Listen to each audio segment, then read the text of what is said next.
We're good? Yeah, we're good. Go ahead. Take it away.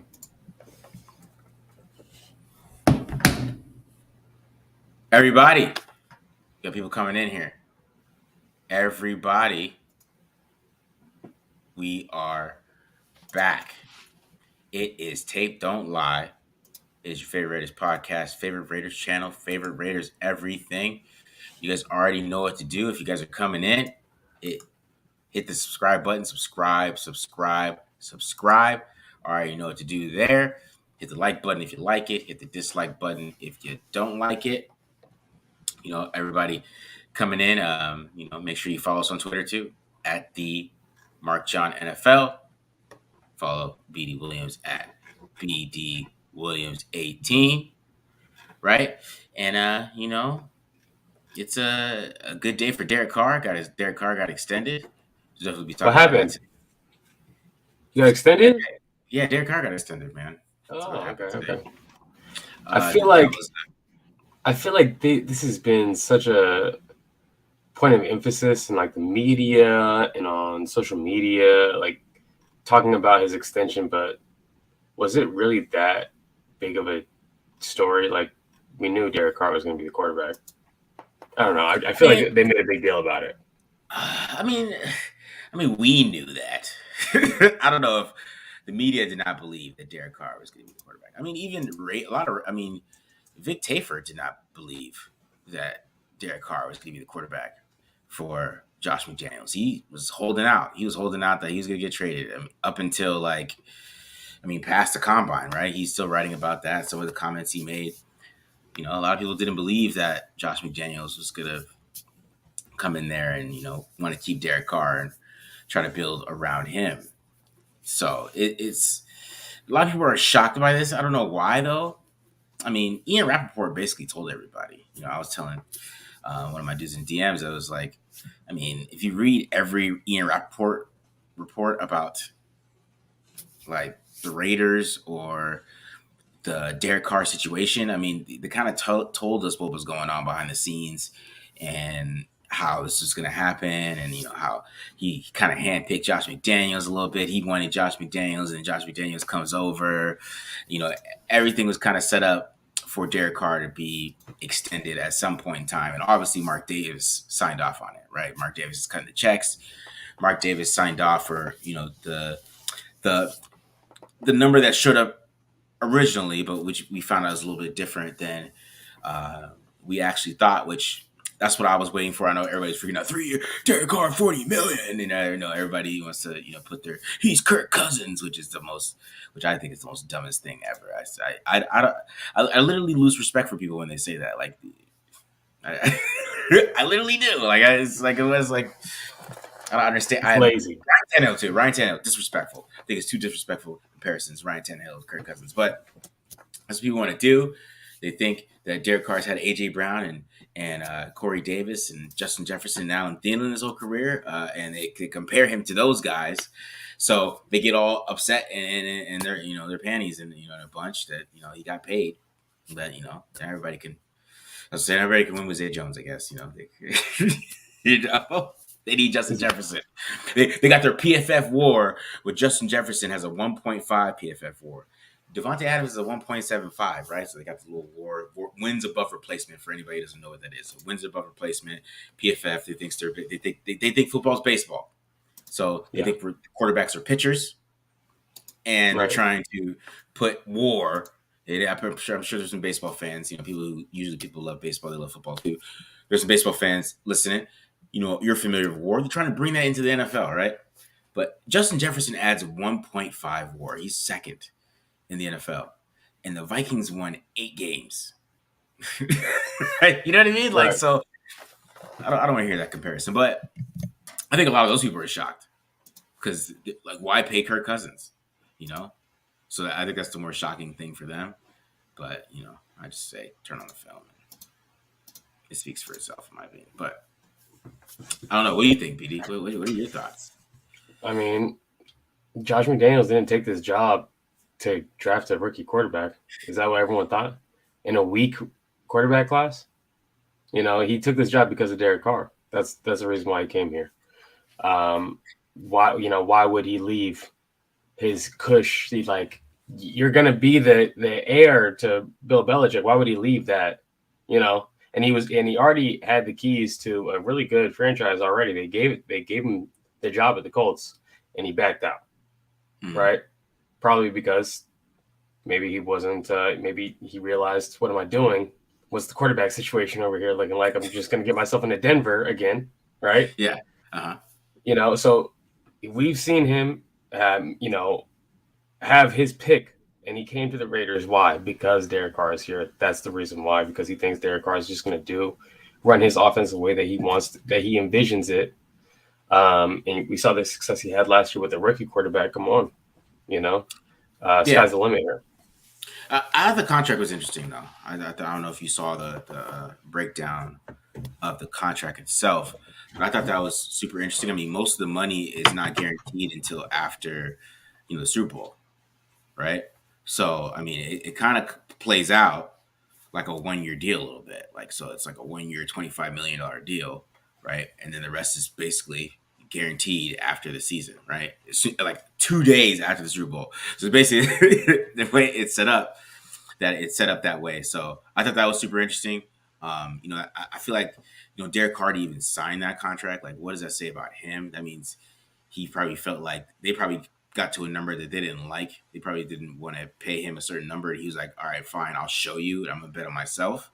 That's what I kind of feel like about that contract. That's why I kind of like it, because it really is a bet on yourself type of contract. Because if he doesn't play well, I mean, they have no. They'd have to cut him quick. It had to be a quick decision. I mean, I don't know if they get to the division playoff or something. But how bad? How bad would he have to play? It would have to be bad. It would have to be bad for them to cut him that early, because you're not. You have no idea what your quarterback situation is going to be like at that point, right? Yeah. So I mean, you're just going to be gambling, and there's already been so many quarterbacks that have moved around. I don't know if we're going to keep on seeing Matt Ryan's and Russell Wilson's leave, their team. So I just don't see that. I just don't see that. That'd be too much uncertainty. Again, Josh McDaniels, he's enjoyed quarterback stability throughout his career, and when he didn't have it, when he went to Denver, right, we saw the struggles. He wants that. So, I mean, that's just my stance on it. And again, like, they'd have to make a super quick, rash decision to cut Derek Carr at the end of this year. I mean, again, he would have to play really poorly. What are the chances of that? I just don't see it.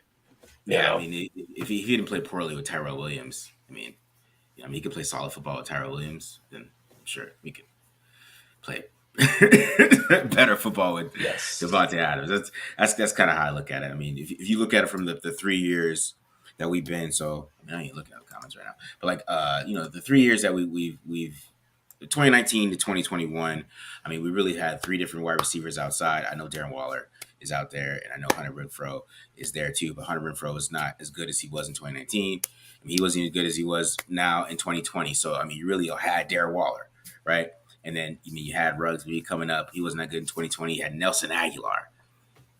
Come on, man. Let's keep it real, guys. Nelson Aguilar. And then you had Tyrell Williams, which, I remember when Tyrell Williams signed, everybody's excited. And I was just started writing for Raiders Wire. I put on the tape, man. I was like, oh my God, this guy can't get open outside. I was like, this is not going to work.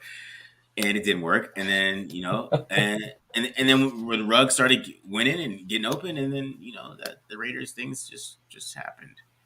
So, we got somebody outside. I think it's gonna be okay. I think it'll be all right. I think even if Derek Carr starts to have some bad days, I think if Davante Adams can still get open, I think it's not gonna matter sometimes. And and Renfrow's gonna get open too, and Waller's gonna get open too.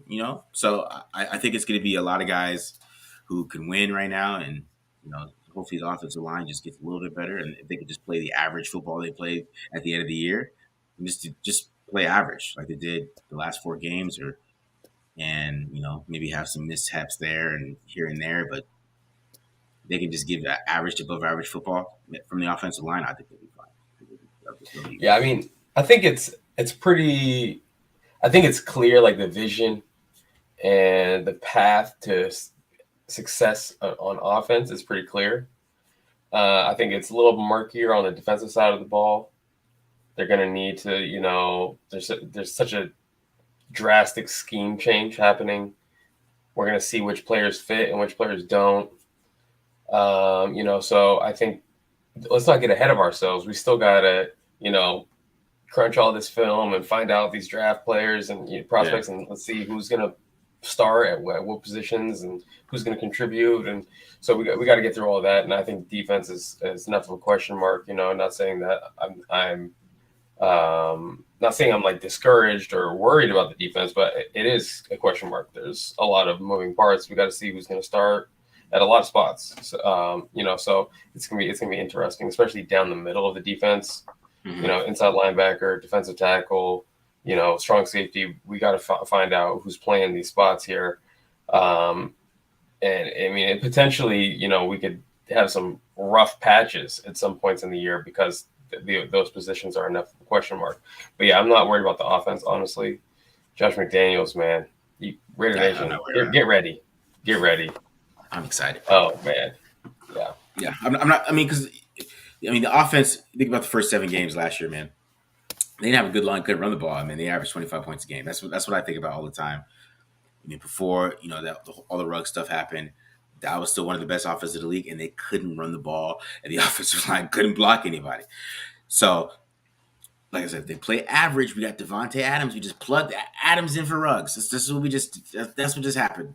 Same offense is being rolled out that average 25 a game, and we're adding a guy that can win in the red zone, and that's why I'm excited, and a better play caller. yes, I'm yes. hyped for that.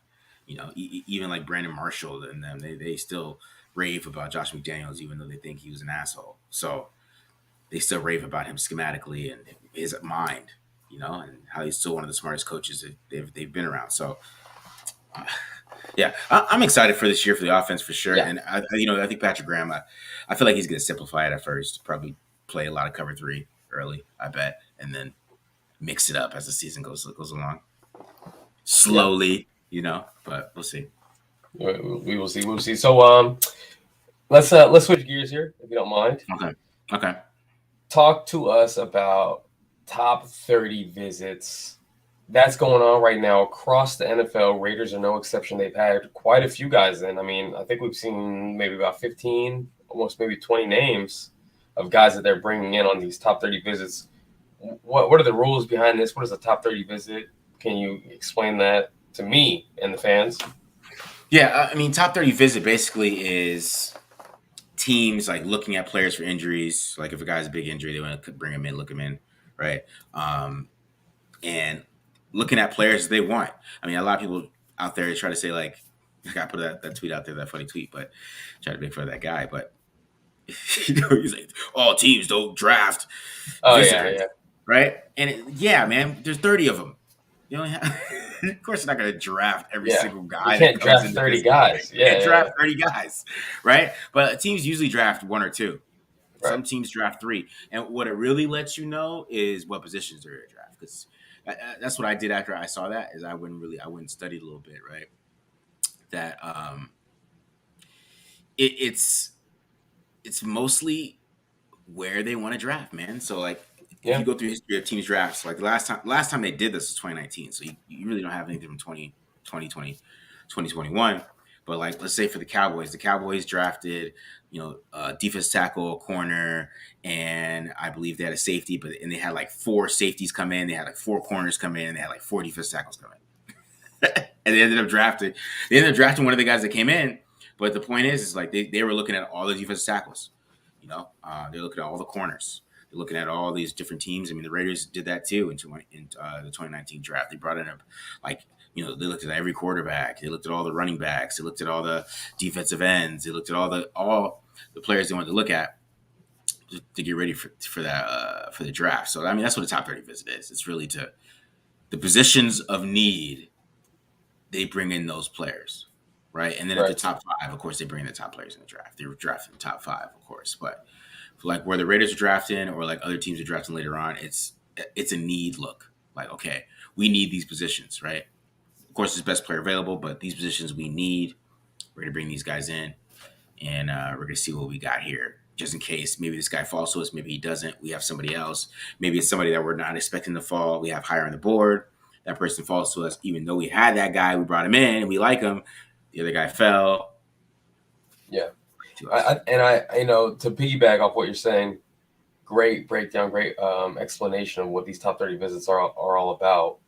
A lot of the times, they're trying to break ties. Like they like this guy, they like this guy, they like this guy. 6th, 7th round guys, right? Mm-hmm. And then they want to bring them in and they want to like talk to them and see what they're really about, right? These guys, and maybe that'll break some ties, the personality. And then, like you're saying, also guys who have some injuries, guys who maybe didn't get to work out at the combine or whatever it is, or maybe there was a medical flag at the combine. They want their doctors to come check those guys out if they're interested and see if the doctor says, yes, this guy is good, his knee is fine, his ankle's fine, whatever it is, he can play on that. Or they might have a doctor go and say, hey, that doesn't look great.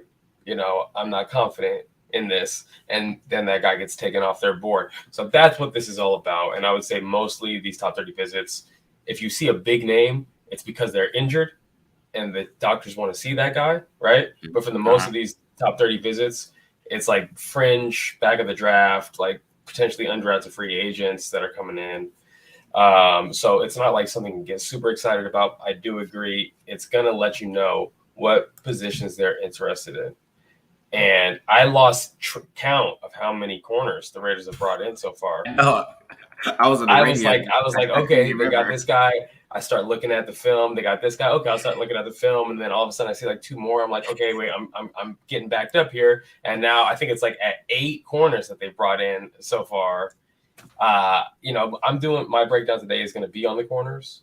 It's going to be on the some of the guys that got top 30 visits. It's not going to be all 8 of them, okay? But I'm doing Marcus Jones from Houston, K'Lon Barnes from Baylor, and Mario Goodrich from Clemson. I'm doing those 3 guys. Those guys probably have the best chance of the majority of these guys to contributing early in the NFL. So I'll break down, my thoughts on these 3 players. And what about you? I'm focusing on Erik Ezukanma.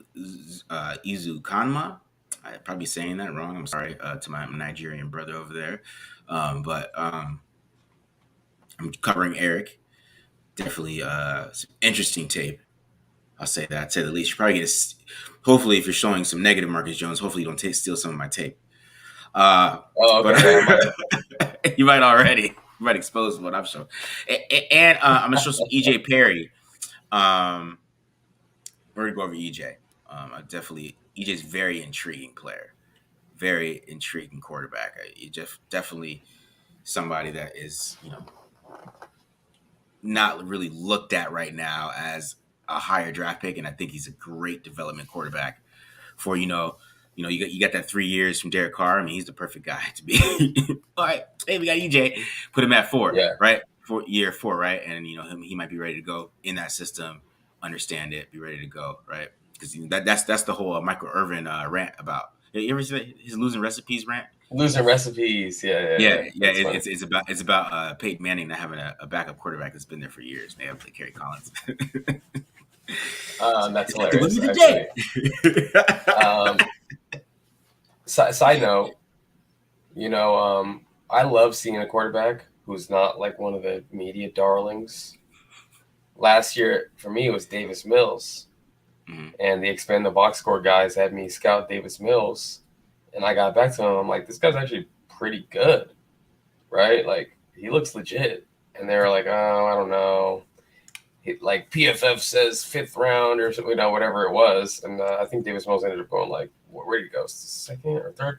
But, he played all right for the Texans this last year, So, you say development quarterback. Every rookie is a developmental quarterback, Do you think that this guy, EJ Perry, could maybe step in like a Davis Mills did, or is it not quite that level yet? See, his thing is like I haven't seen all 22, so that's why I hate judging quarterbacks. You're off the broadcast. Off the broadcast, right? I hate judging him because I can't see how he reads the field, right? I just know he has a extremely quick release. He has a great base when he throws. He's pinpoint accurate, and he has a cannon. That's all I know. I don't know if he can read the field really well. I don't know if I'm gonna show some of it, some stuff here. I mean, he made a stupid decision because he didn't read the field well. So I'm gonna show that. But that's what's hard for me to be like, okay, yeah, he's that guy, right? Because I really don't know. I have to see with quarterbacks, man. I have to see what you're seeing, bro. I can't really. I can judge how you throw the ball. I mean, I can judge your talent off broadcast, but I really can't. In certain angles, I can see it in certain short passes, but Yeah. like Why don't you want to just jump into it? Go ahead. Yeah. All right, let me pull it up real quick here. All right, so if you're just joining us right now, Marcus and I were breaking down players who have confirmed top 30 visits with the Raiders. We don't have, I think there's maybe there's only over 15 now at this point that we've heard that have been confirmed. We're not doing all of them, but Marcus is going to do a quarterback from Brown, Ivy League quarterback. And then also, you're doing the Texas Tech wide receiver, right? Yes, I am. Oh, that's gonna be nasty. Erik Ezukanma. I'm gonna. We'll figure it out. I'm about to call him EK if they draft him. I'm just calling there you go. Yeah. All right. You good? Everybody can see it? Yeah, go ahead. All right, let's get it. All right, so we start off with EJ Perry. EJ, he is 6'2", 211 pounds. He ran a 4.65. Has a 34-inch vertical and a 96th percentile broad jump for a quarterback. So this dude's athletic too, right? And he has some serious arm talent. Because that's what we're going to be looking at today, guys. We'll just be watching EJ's arm talent because that's what I think. If you develop a quarterback like this, he can develop and learn the system and cause QB controversy in the preseason. So here we go. So just his throw off balance a little bit, pressure coming. It's at the 50-yard line. Let's just watch for this ball. It's right there, perfectly in the pocket right there. And look at the score. So I want you guys to see the score too. So it's 49-3. So it tells you what type of team he's playing on. Okay, he's playing on Brown in the Ivy League. He went to Boston College originally. So I don't know what Boston College is thinking. They wanted to go with weak arm dude from Notre Dame, but so that's a little introduction to EJ right here. So this one I really like. So we got little sticks here, right? You got sticks, West Coast offense sticks. Boom. I really like it. I just love his mechanics. It's right there. Everything's nice. This is nice right there. And then, but nothing's there, right? So you got nothing there. Keep your feet. Good adjustment. Good moving with the feet. Quick release. Right before the pressure gets there. Right on the money. First down. Right. And then this one I really like. So let me bring this one back here, right here. Right. So see, you got a little screen kind of RPO type of thing right here, right? Still gets a pump fake, gets his linebacker to move. Right. The linebacker moves, he's gonna throw that ball right behind him, right before the safety gets here. Right on the money. First down. All right, keep this one. This is one of my favorite throws. RPO again, right? So RPO. Then you get watch the quick hip flip right here, right? Boom, right there. Right on the money. Right in between them. Guys bounce around, get some yak with his throwing to his former new scouting assistant. He's gonna be throwing to all game. Right? I mean, he's throwing to scouting assistants, man. The 84 from Brown might be your next offensive coordinator. You never know. You might be offensive coordinator, bro. So this one is one of my favorites right here because look at this throw, okay? So he's under pressure, right? And he's throwing off his back foot. Look at this window, okay? So he's throwing to 84. There's two guys in this window. Closed. Okay. That's not even open. Oh, he gets it in there. Those guys are diving. The guy drops it, though. That's why he's offensive coordinator in his future. Right. So here we go. Next pass. A little off balance there. A little straight legs. A little ugliness there, but still a great throw. Sidearm. Right there. This is insane. It's like I don't have no idea how this guy reads the field. I'm just watching his throws and broadcasts. It's just interesting. This is another crazy one right here. I like this one. This is, let me bring this back. You kind of see him just kind of go through his reads a little bit here on this one. This is kind of a crazy throw, and he's playing against Colgate, so he's really threading the needle there, right? What? So, it is against Colgate. It is against Colgate. He's threading the needle. You just see I thought he was checking that down. No. He's not checking that down. Look at that guy thought he was gonna get his hands on it. You're not. You're not on that one. Yeah, and then here's this is one of my favorites right here on the run. It's nuts. It's nuts on the run. And yeah, you do get a little zone read here, 4.65. Right? Get a little zone read, a little toughness, bang. Right? Teammates excited. Showing some leadership there. But it's not all perfect though, guys. It's not all perfect. He does not have touch. He refuses to have touch on the football. So here's one right here. Just guy's wide open. Put some touch on this football, right? You don't have to perfectly throw a bullet to him, right? Put some touch on this ball. He's wide open. He just wants to throw it as hard as he can. You don't have to throw this ball hard. You really don't. Just right there on the money. There's nobody around him. Oh, sorry. Let me go back a little bit. Went too far on that one. But you know what I'm saying? There's nobody around him. He doesn't need to gun it like that. He misses. Wide open guy.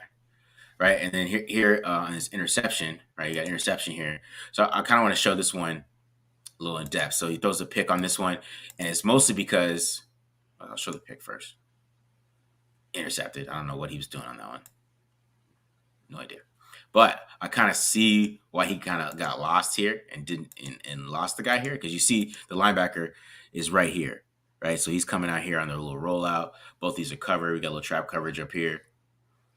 Right, and he kind of just doesn't realize that 43 is dropping back into it. I mean, he looks. I mean, he probably does. He should see 43, in my opinion. But he throws it right to him. I don't know. Maybe he thought he could fit that in there, that arm confidence. But I just want to finish it on this throw because this throw is just ridiculous. So I mean, this is the perfect developmental guy. I don't know. I don't know if he can read the field, but I know he can make throws like that. That's all I know, and that's all that matters. Doesn't anything else. All right, so let's get into Erik, Ezukanma. Okay, now this guy I think would be a great value pick at the fourth round or even at 86 in the third round. I think this dude has legit tape and great value. I mean, if you want somebody like Brian Edwards, but actually has a lot better hands at the catch point, this is your guy, right? So here we go. I mean, he's a true X too. I mean, he really didn't play inside. A lot more X. See him move inside a little bit on this one, but a lot of X from him. True outside. I don't want to say X, Z, all the same thing these days, but just the yak ability is what makes him special too. So you see him just making dudes miss like crazy. And he's just a mean player. I think he probably played linebacker at some point in his life. That's how he plays wide receiver. He's a mean guy. Not very nice. And when we get to the catch point, you'll see it. But just make people miss. Look at the spin move right there. Make another dude miss. This dude's on the ground right here. He's been swimming for air. First down. And this is consistent stuff. Here's him against Houston, right here, right? Nice little cutback, and I'm just gonna take it out to the outside. So yak. Erik will make you miss in the open field. This is one of my favorite ones. This one's crazy. This one I'm talking about his toughness, right? See him inside on the screen right here. Look at all these guys around him, right? Oh, this is a tackle. It's a tackle. Oh, no. Oh, look at it's just a beast. I tell you, this dude is angry. He has angry with the ball in his hands. And he's angry when the ball is in the air, which we'll talk about in a second after we watch this one from this side. You see, look at this, guys. Look, 3 guys around him, right? He spins around one. Spin. There's a spin right there. Then these 2 guys around him still. He gets around all of them. Crazy. So, but let's get to the catch point with this guy, because I'm telling you, this dude has hands. I was telling BD, call this manual dexterity in the scouting department. You can't even call this hands. You gotta say he has manual dexterity. Look at this one. This one's just crazy. He has no business catching this damn football. No business. And then he holds on to it through the catch point, touchdown. Let me see. It looks even better from the backside, guys. We're watching from the backside.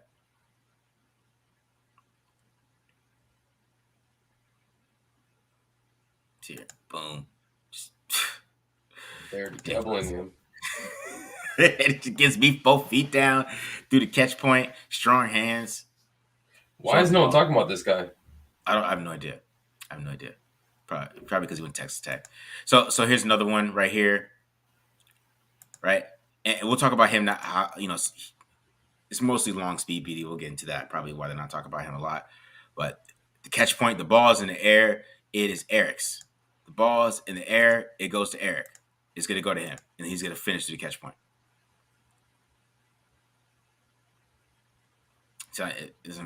So like, he's the type of player that, he doesn't have to win like with jump balls. He's just you're not going to get the ball. I'm going to get it. He's going to push you. He might offensive pass interference. It doesn't matter, but you're not going to intercept. You're not going to get an interception.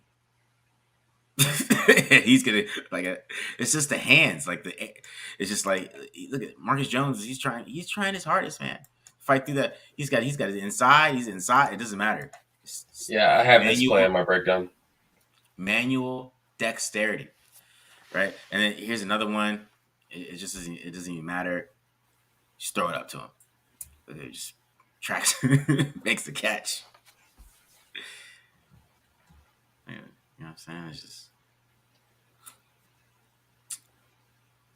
he just catches everything, but once we get to the negatives, we'll kind of see why he is not getting drafted where he wants to be, but because you kind of see he's not really separating, right? There's not a lot of separation on these deep balls. Yeah. But like I said, dude's on the ground. It's probably pass interference. I don't know, but it doesn't matter. It's not getting picked off. That's what we know. I like that. I don't know. Anybody watches Carfax, you guys know how I feel about wide receivers who let DBs win from 50-50s. Like, nah, you don't let them win.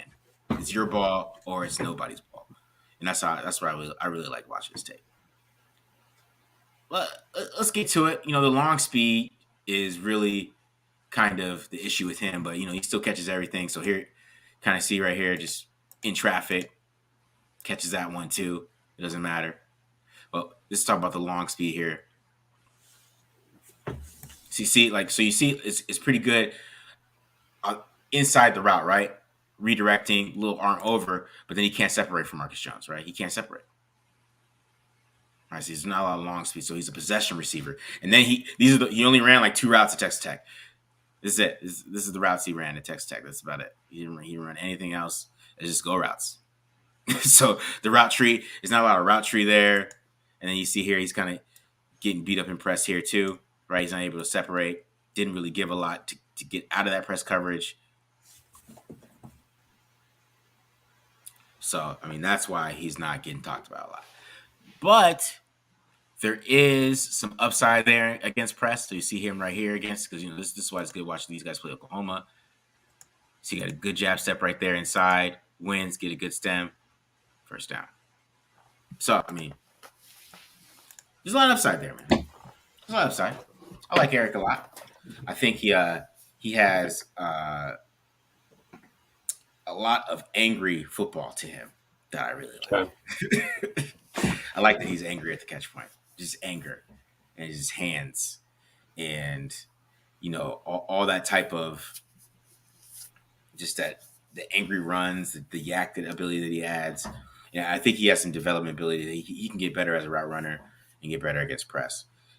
So I really like this tape. I really did. I enjoyed it. It's for the value. Like if it was like first round of 22, I'd be like, nah, man. I wouldn't be too excited about that. But for third round, fourth round, that's the type of guy you want. So I see his height and weight. I think he was 6'1", 209. 6'1", 209. So that's he went to the combine? Yeah, he did go to the combine. He ran a 4.55. He didn't have the greatest athletic profile. That's why I was like, okay. So I went into it like, oh, this guy's not gonna be that athletic, but you kind of can see like he doesn't have the. He didn't run a 4.55, and he is a little stiff. So I mean, that's kind of how you want to look at it. Third, fourth round value, fourth round value. I mean that's somewhere you want to take Erik. You don't really want to take him before that, but I still see somebody that can develop with some good coaching. That just the anger and the hands and the catch point. I still believe that he could make some plays like year one, just kind of beasting on somebody. Or take some yak or take a screen somewhere and make some plays that way.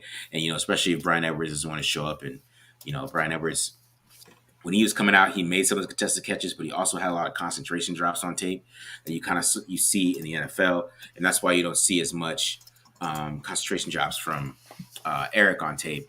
You see a lot of great contested catches. EJ Perry. Yes, that's what I'm talking about. I really don't know how he reads defenses or anything. I just like that he just has a crazy arm talent. Arm talent is nuts. Arm talent is out of the world. He has good size, and I feel like that he has good mechanics, and he's very athletic. Played basketball at Brown. He's a basketball player. Played on the college basketball team too. So Two-sport athlete in college. Yeah, quarterback, two-sport quarterback. Went to Brown. So maybe that's why he left BC. He kept on trying to walk onto the BC basketball team, and they're like, no. He's like, no, you can't play basketball here. So crazy. Yeah. So that's really my excitement with him. I really don't do he can read defense, guy. I'm not gonna give you guys big time breakdown. We're just watching him throw. It was kind of like a pro day to me. You know what I mean? Like he could throw though. You know what I mean? He could throw. So that's really all I know. But from a development standpoint, I mean, he might come out in preseason. That's what I was talking about. Have some fans excited about his development, and I would be excited if they got him in the 5th round too. One of those guys got him. I mean, he might go 7th. You never know, just because he went to the Ivy League. And I don't know about with that arm and that talent though. I don't know if he can fall that far. I've seen interesting.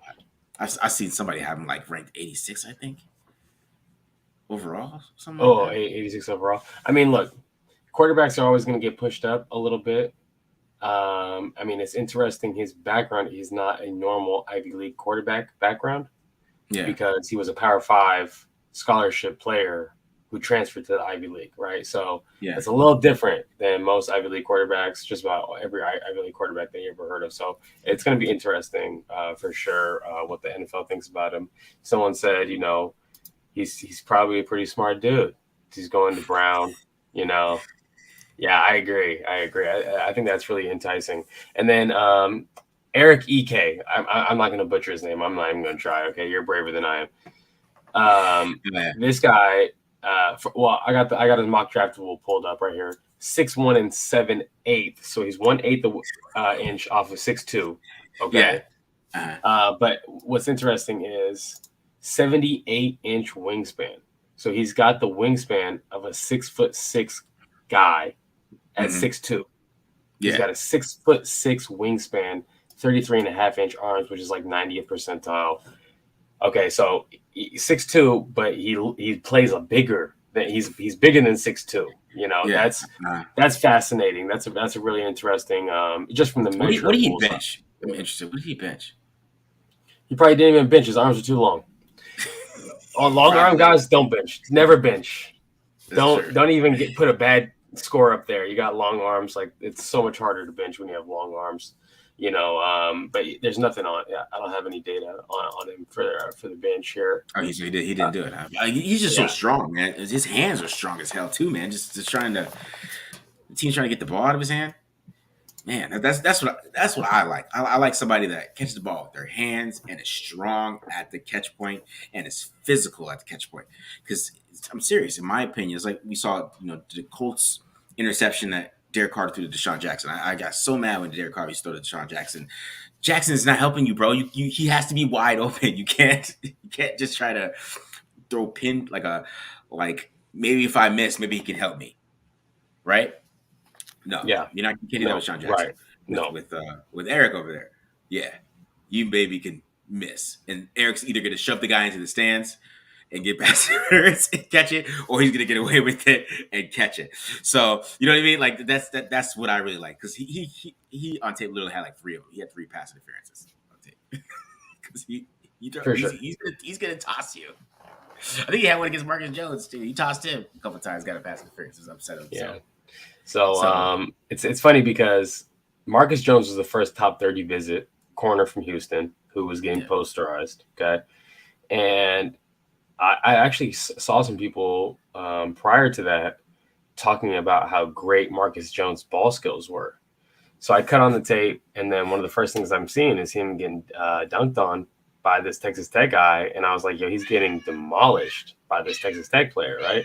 Yeah. And then that's when you looked him up and, but the Raiders also saw that on tape too, and they invited him in for the top 30 visit, right? So, so he obviously has some good highlight plays. I'm just going to jump into it because we're getting a little short on time here. Do you have anything else that you want to add before I go to the corners? I saw some questions I want to get to. So, Danny Gray, I really liked. I did watch Danny Gray's tape. I was gonna have some Danny Gray today, but Erik just I just had too many Erik clips. So I was like, I would have been able to do it like a 20-minute breakdown, or like a whole show breakdown, basically, if I brought in Gray. But Gray is just fast. That dude is just speed. But he's stiff as hell. Stiff. He can run one route. He can run a post route and a go route, and that's all he can do.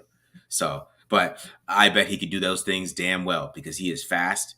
He has pretty good hands, and he's tough at the catch point. It's just, you ain't getting much. I don't know what else you're gonna get from Danny Gray, but he is speed demon. You could feel his speed, and he has long legs too. He looks taller than he actually is. I mean, Combine has him at 6'1", but like Kent LaPlatte has him at 5'11". I didn't know what that was about, but on NFL.com they say he's 6'1", so I'm gonna go with NFL.com. But he is fast, so that's what I was talking about. Getting speed in the draft, right? You don't have to go find some, go sign MVS. You can just go get Danny Gray and be like, "Hey, Danny, run a post, run a go." And he has problems against press coverage too, but like there's some corners out there in the NFL that he's so long, right? And his legs, he'll creep up on some of them. They won't be ready for that, how fast he's coming at them, because he caught I think a dig route, and he just cut upfield and he just put on a second burst, man, and the acceleration was nuts. There was nobody by him. So he's faster than a 4.3 in my opinion. Like that's how he's got some track speed in him. So that's what I really liked about his tape. But I don't think other than that, the speed type element of it, there's really not much he offers as a wide receiver for value. So, but for somebody that can come in and take the top off like right away, run a post route, maybe run like a good like post corner, but nothing like you're not going to get a good route tree from him, in my opinion. So, all right. Any other questions we got? Let me see. Keep calling EJ Perry Chad Kelly. I mean, that's fine. Did you get anything earlier? Let me see.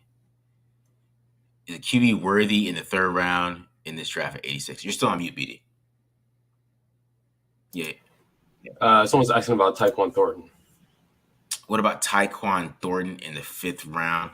Tyquan Thornton, he's a fast dude as well. That's a really fast guy. I haven't really watched too much Tyquan Thornton, to be honest. Maybe somebody should check out. I need to finish up anyways on these draft guys. I got 2 weeks. I'm on my grind, guys. I'm trying here. So, but I haven't really got too much Tyquan Thornton to get a serious breakdown for you. But I watched him at the Senior Bowl, and I know he's a really fast guy. I mean, everybody at Baylor this year is pretty fast. So I don't want to give you a kind of a fake breakdown on him, but I am familiar with him, but I haven't really got too deep into his tape, to be honest. So, all right, fair enough. Okay, cool. I got a fast guy that I'm going to be talking about, Kalen Barnes. He ran a fast 40, right? He was pretty fast at the combine. 4.2. He broke the cornerback record, right? 4.23. Yeah, but first things first, I'm going to talk about this guy Marcus Jones here. We already saw some glimpses earlier on in Marcus's breakdown here. You see him impress. He's a guy, I think he's got really good movement skills. I think he's always around the ball. and his coaches trusted him. He played everywhere in the secondary. But his best reps obviously were going to be out here at the cornerback position. Does a really good job here. He takes a read step, okay, gets his hips in front, hands late, and then plays that back shoulder, gets his vision on the quarterback because he's holding on to that wide receiver. He has that contact key with the wide receiver. He can now get vision on the quarterback and makes a play right there. Okay, here's another one. Read step, late hands, okay, and you see him being able to stay in this guy's outside shoulder effortlessly. He's a great mover. Fantastic mover. Okay, we already saw that tape right there. But I think for the most part, we're going to see him tackle things in front of him. He's going to allow catches. He's going to tackle it in front of him. He's going to stay on top of things. He wants to be a safe player. I mean, that last play right there. I mean, he tackles short of the sticks on a second and long, makes it 3rd and 5. That's a great play right there. Here's another one. Where he's going to be in cover 3 right here. Again, good break on that. Contest this, makes it hard, makes it tough on the wide receiver here. Okay, makes him earn it. But that's really the most what we're going to see from Marcus Jones, in my opinion. I think he gives up catches, but he tackles the guy for the most part. But the biggest concern that I had watching Marcus Jones is the size. And even if he's in great position, you just see him way too often. Guys who play above the rim on him, they just throw it up. Okay, he's got his head around, but he's just little out there at 5'8". Here's another one. I think that this one's a little crazy. I mean, far hash fade. I think he's probably thinking, oh, this guy's just running me off. There's no way he's throwing the ball right now. He doesn't even get his head around, and then gets a little pushed off there a little bit. Okay, but again, he can get bodied. He can get moved around a little bit. He's a little guy. This is another one. I think his eyes are all over the place. I don't know why he's in on the inside here. Again, just he's little. He's tiny. And when you're a little guy like that, you're gonna. I mean, this is gratuitous at this point. I'm just showing a lot of negative lowlights there. So that's my thing on Marcus Jones. I went in super excited, and then what I saw was not great. Now, Kalen Barnes is a guy we talked about it already. Baylor field corner. He plays on the wide side of the field exclusively for Baylor. You do that when you have a fast corner, and then the short side of the field you have your more physical bump and run corner. But Kalen Barnes, great space player, fantastic athletic profile at 5'11", who can run. And the number one thing I want to look at when I see a guy who comes in and he has a super fast 40 time, I want to see, can he play under control? Okay, and you see it here, bailing. As soon as this wide receiver sinks his hips, you see him sink his hips too. Okay, he's not a guy who's necessarily going to be out of control. Here's another rep right here, even though he wasn't targeted that last rep here. Here's another one, bailing. Okay, and you see him being able to sink, close, okay, and make it tough on the wide receiver. It's not perfect. You see him here, throw by, gives up way too much space and allows a catch right there. So he does have room for improvement. This is certainly not like a top 100 player, in my opinion. At least I'd be surprised if he went in the top 100. All right, let's see this rep here. Top of the screen, we're going to get a press rep. Okay, he gets into a back shoulder position. Yeah, okay, so, yeah, again, even when he gives up a release, he gets beat inside here. You see, he's just got that effortless speed. He's in a stacked position. 1, 2, 3. And he's back in phase, and he can get his head back around. And so even when he's wrong initially, okay, it's really effortless for him to stay in phase because he's just such a fantastic athlete, has such incredible speed. So you're going to see him at times, especially when the ball is late in the rep, even if he loses initially off the line, he can still has that recovery speed to make it happen. Now, one of my questions with Kalen Barnes are his eyes in zone. Here's one rep in zone.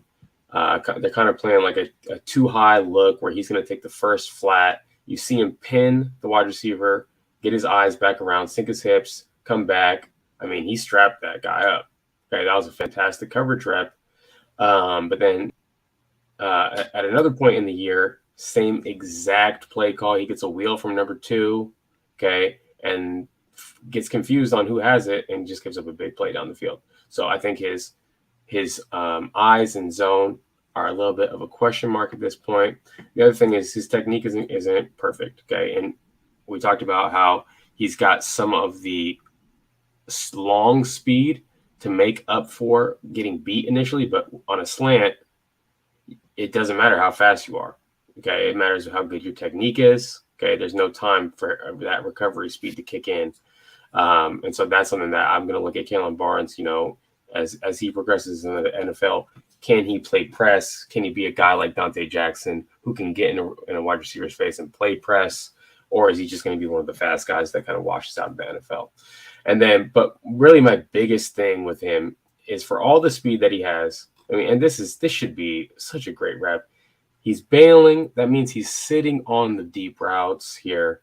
He's in such a great position to just run the route for this wide receiver here. And you see he even gets beat because there's a little bit of a ball fake right here. So you see that little ball fake, you see him settle his feet, and then he goes, oh, nope, this is a pass. And it takes him 4 steps to get back in phase, right?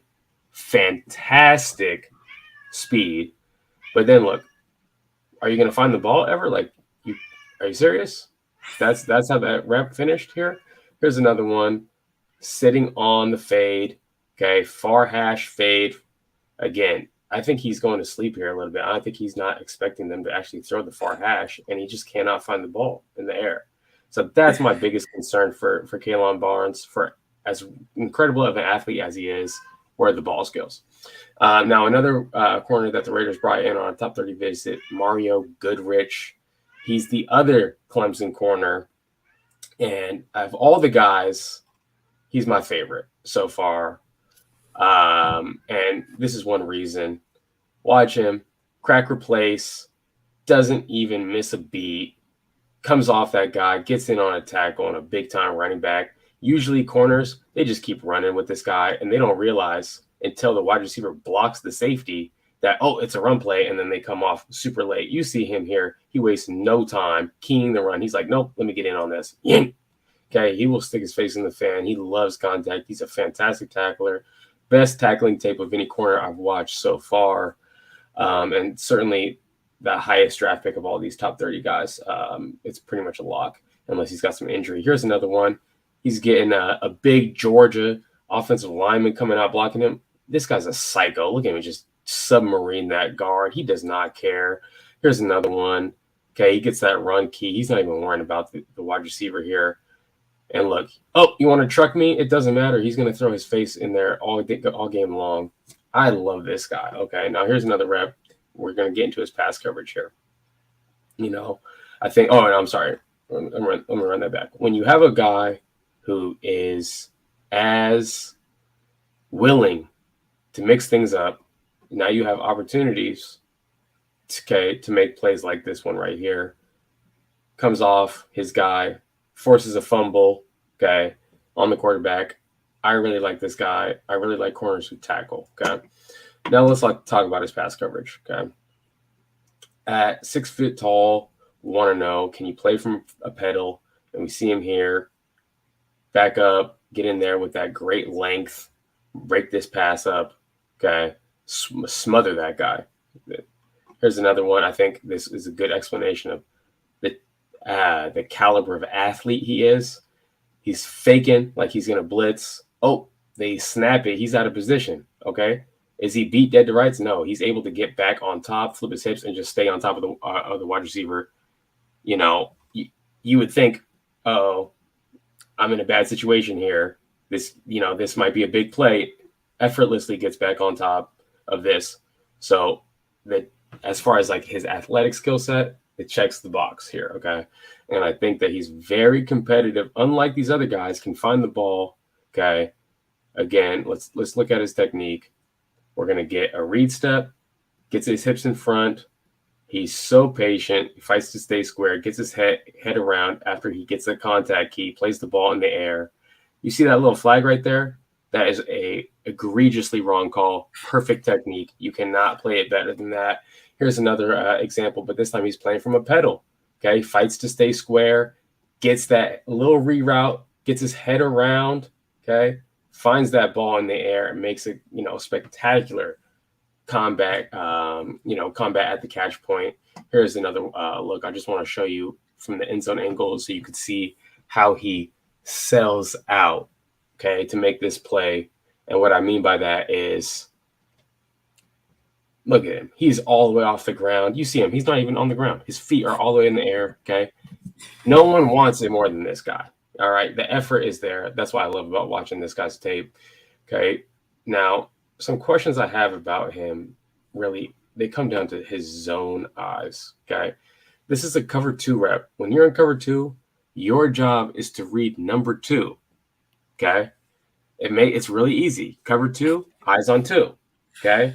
And this is really the opportunity that his defensive coordinator was waiting for. They're throwing the out to number 2. This should be a pick. This should be a pick right here. And he has no idea that the guy's even there because he loses them. Okay. So his eyes aren't good enough. He's got to get his eyes on that. Here's another one. I mean, and you even see it too. You even see it. Look at him on the ground. He's slapping the ground. He's about to slap the ground. He's like, man, I missed that. Okay, here's another one. Cover 2 rep. Okay. He gets confused. Oh, he's like, let me come off this, but it's just a tad late. Again, that should have been an interception. If they want it, you got to cushion that corner. You got to, get in that window a little quicker than that. Okay, here's another one. Again, this is a Clio rep. Okay. Cushion the corner, cushion the corner, cushion the corner, cushion the corner. And they throw the corner. He gets that. He finally comes off of it and gets his hand on it. But really, again, another opportunity for an interception. Okay. And he's late coming off of it. So I just question his zone eyes. Really, that's my only gripe with Mario Goodrich. Of all these guys, he's the only guy that I could see being maybe a potentially 3rd round pick. Yeah. Marcus Jones, Kalen Barnes, 5th, 6th round pick. Honestly, I'm not too high on those guys, but I like Mario Goodrich. I think maybe just a slight step down in terms of a caliber of prospect that as Trayvon Mullen was coming out. Mm-hmm. Yeah, Trayvon Mullen was a year 1 starter. I think Mario Goodrich has the size in terms of the length. He needs to put on some weight because I think he only weighed like 175 pounds at the combine, so he needs to put on weight, obviously. But you see, 175 pounds, he's throwing his body around. It's no problem for him, right? Mm-hmm. So of all those guys, Mario Goodrich, that's the guy that I like. Okay. So I just want to make a comment on the BYU wide receiver, number 12, because I call him the white Calvin Johnson because I don't know, he just dominated that game. That was the craziest tape I ever watched. I never seen. I'm like, who is this? He was like taunting. I was thinking like he's probably got in trouble when he went back to school for taunting and stuff. He was doing like small. I was like, who is this guy? He just took over that damn game. It was crazy to watch. He's huge. Yeah. He was fast. Right. He had great hands. He ran great routes. He was making Kalen Barnes look. I thought Kalen Barnes was 5'8". Like he's 5'11". That guy's huge, right? The hell? I was like, because I was watching the Algier guy, the running back, and I just started watching him. I was like, who the hell is this dude? Creeped me out. But anyways, watching Barnes, I didn't even realize I watched Barnes, watching that dude get beasted all the time because I did watch that, so I didn't even realize I already watched Barnes a little bit, But I mean, he's a super fast player too. Sometimes, like, you can tell that they get bored when they're doing speed and stuff like that, and they don't think people can beat them, and they get a jump ball over their head or whatever because they don't think those guys can beat them because of their speed, and they don't have to worry about technique as much when you're playing in college football like that. So that's interesting to watch. But Mario Goodrich is somebody I really liked. I liked him going to the Senior Bowl, so he's one of my favorite cornerbacks going into the Senior Bowl. That was there. So I know Marcus Jones was at the Senior Bowl too. But like I said, he's always just kind of a little bit shorter. Definitely is a slot guy in the NFL. He's basically me coming out. basically. 5'9", 180. That's what I was in high school. So you know what I mean? Like, so that's not gonna help you out outside. They're gonna just keep throwing it up. I mean, they did that. Here's the way I look at it. Meek Robertson, same size, okay, same athletic profile, dominant tape. You never saw Meek Robertson get dunked on, okay? Right? He was in guys' faces. There was no like, oh, he's little. No, like he was playing press against wide receivers who are much bigger than him, and you see how much Meek Robertson has struggled in the NFL to like catch hold. Maybe he turns the corner this year, but if that's the case for a guy who's at that size with dominant tape, okay, playing in the Big 12, you know, in the AAC, yeah, I think the American is just as good or pretty, you know, almost as good as the Big 12. Don't get me wrong, but you also see him, you know, just getting posterized left and right. So all I'm saying is we already got Meek Robinson. There's no reason to get Marcus Jones. No, another so that's type 30 visit. They probably brought him in to see what he looked like from his injuries and stuff like that. And, you know, maybe they do like his fight. I don't know, but I mean, they're obviously drafting a corner. We don't know who, guys. We just hopefully like one of these other guys fall because they just brought in the guy from Tennessee. When I looked at the top 30 visits, it just updated. They brought in Alontae Taylor today. Who, I mean, it's like 10 corners. Yeah, and I couldn't even get to all of them. Sorry, guys. Yeah, you know, and you know, some of the guys they even brought in, they probably don't even think they're going to get to. Like, I don't know if Tariq Castro Fields falls. He has really good tape. I don't know if you watched him yet. Yeah, he's fast, and he shut down Chris Olave. He put Chris Olave in prison and Garrett Wilson. So, but 86. I mean, he's not a lot of buzz to him. Penn State. Okay. Number 5. I'll watch him next. Yeah, and then you know there's just Cam Taylor-Britt from Nebraska. You know they didn't bring him in, but that's somebody that could fall at 86 if they're looking at corners. So I mean we know they're looking at corners. We know that for sure. I know they brought in a couple of defensive tackles. They brought in like Haskell. Actually, the defensive tackle they brought in was Devontae Wyatt. I don't know why the hell they did that, but they just wanted to tease me with that, I guess. And then Azizi Otumewo. Ezizi Otumewo, the other defensive tackle. So I don't know. Maybe Devontae Wyatt falls or like do the crazy trade up. Is that their plan? Did Devontae Wyatt have an injury? No. That's strange. They're not in the running for Devontae Wyatt at all. That's weird, right? That was when I saw that. I was like, that's weird. They want to learn about the other Georgia players. Tell us a little about Quay Walker. You know, like Wybree. That was an interesting one. But the defensive tackles, another one. They brought in 2 defensive tackles, wide receivers, and the other LSU corner who I couldn't remember his name on the radio today was Cordell Flott from LSU. Flott, yeah. Flott's not bad. They brought Cordell Flott in, huh? Mm-hmm. Okay, cool. Cordell Flott. Gosh, I mean, at this point, we don't. I mean, come on. Like they brought in Tariq Woolen. Yeah. People are asking me about Tariq Woolen. I've had a few of these in here, so I mean, I'll just talk about him real quick. Of all the corners that I've watched so far, Woolen has the worst tape from a technique standpoint. Okay, his feet are everywhere. His pad level is super high. You don't see him reacting well. You know, there's just so much to work on. And my thing is, at 6'4", running 4.2s, he'll be in the NFL for 10, 15 years. Okay. And I just don't, there's no reason to draft him. Wait until he gets to his second contract. Wait till, you know, he gets some coaching and stuff like that. Maybe, you know, in 5 years, a guy like Tariq Woolen is going to have, you know, be solid to good in the NFL. Right.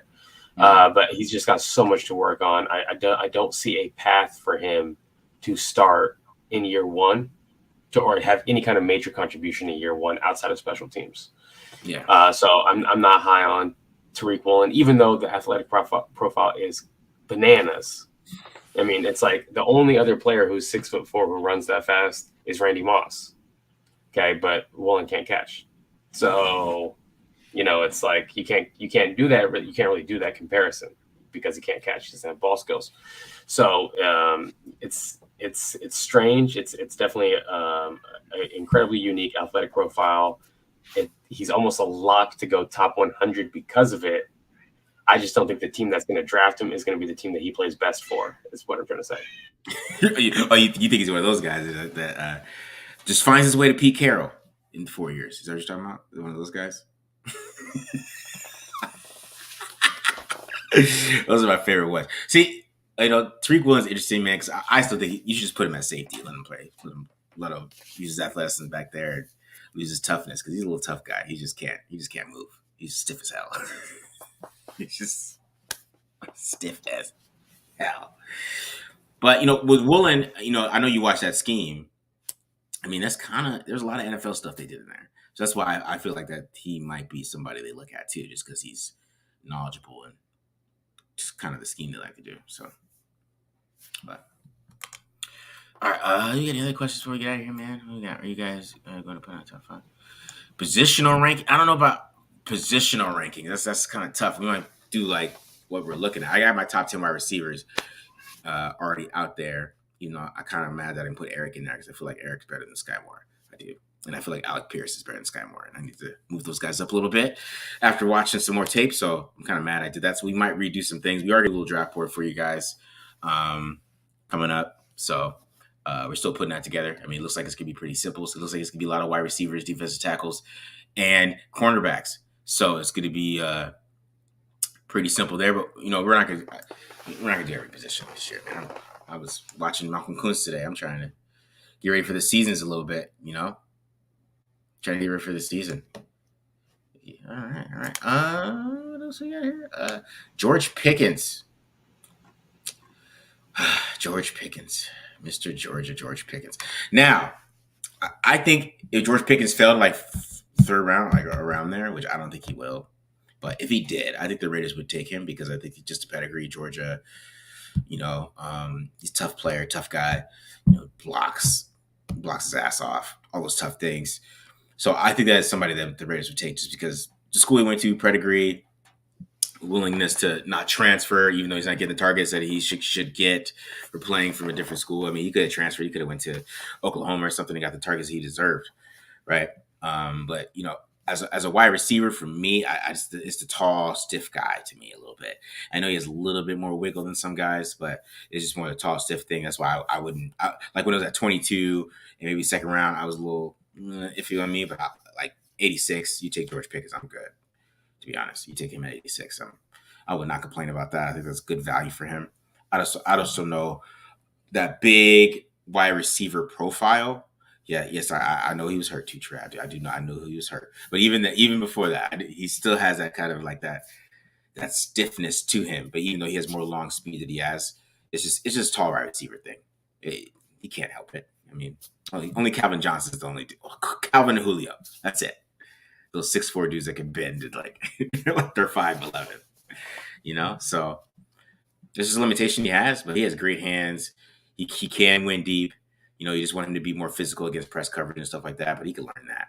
And 86, 100%, I'm down with that. It was more to me just like second.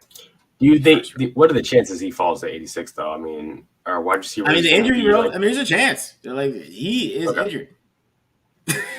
I just see so many people talking about George Pickens. So it's. Well, I mean, that's Giraffe Twitter. Okay, Giraffe Twitter loves their recruits or the guys they love that they thought that they had as a top 5 pick 3 years ago. That's why they can't let Thibodeau go. Thibodeau can't bend. Like, it's okay, guys. Yeah, I know that the cryptocurrency and all that stuff's stupid. But at the end of the day, he's your Davion Clowney, and we see Clowney can't get 10 sacks. I mean, I even told you I think Thibodeau is the best football player in the draft, but edge rusher, I don't know. I'd rather take Hutchinson. Right? I take a Jobo, to be honest, over Thibodeau as a pass rusher, not as a football player though. I mean, I like he's all over the place, tackles, playing coverage, and getting after quarterback. So it's more to him, to me, than just sacks. But I don't know. But that's just drafted. I stopped listening to them. there's so many misses from draft Twitter. Your favorite draft Twitter guy, I can give you like his worst miss, and you'd be like, "Wow, he really said that." And yeah, they're all bad. I'm sorry, guys. I'm tired. That's why I haven't been on Twitter. If you follow me on Twitter, I haven't been on there as much. I'm just tired of football Twitter so much, man. I'm just tired of all their stupid takes and terrible thoughts. It stresses me out. So, anyways, I mean, yeah, that's a topic for another show, I guess. yeah, I think that wraps it up here. Yeah. Before we get out of here, I'm just gonna give a shout out. A couple guys supported this channel here. RW Foxtrot, Jeff Sykes. My goodness, brother. Hey, appreciate you guys. Appreciate everyone for tuning in. You know, Raiders Film Channel, Take Don't Lie, home of your favorite breakdowns. You know, we got a lot more in the pipeline coming for you. You know, this way we're going to be doing more draft picks, more scheme stuff, you name it. We're going to be doing it. And, you know, best believe when the Raiders do make their picks, we're going to be combing through all that tape and giving you every single little tidbit about that player or those players at the Raiders draft. So don't worry about that. Yeah, we'll be ready at 6:00 Friday to go live for the draft pick. So, yeah. Sitting there, first round, second round. And what I'll say, we already started doing some like members only content here, guys, too. So you know, probably I'm setting that up. So do some side content. I don't know. Patreon, is that what you're gonna do? No, you can do it through YouTube. Oh, you can do it through YouTube. Oh, really? Okay. You can do it through YouTube, man. You can do it through YouTube. All right. Yeah. Well, I gotta watch Moon Knight too, Trey. So I'm right with you. I'm gonna go watch Moon Knight as well. So, we're out of here, guys. Is that Lewis Sign, the Georgia safety? Who's that? Moon Knight? You're gonna go watch the all right, guys. We're out of here. Make sure you subscribe. We appreciate you guys listening, and we'll see you. Peace.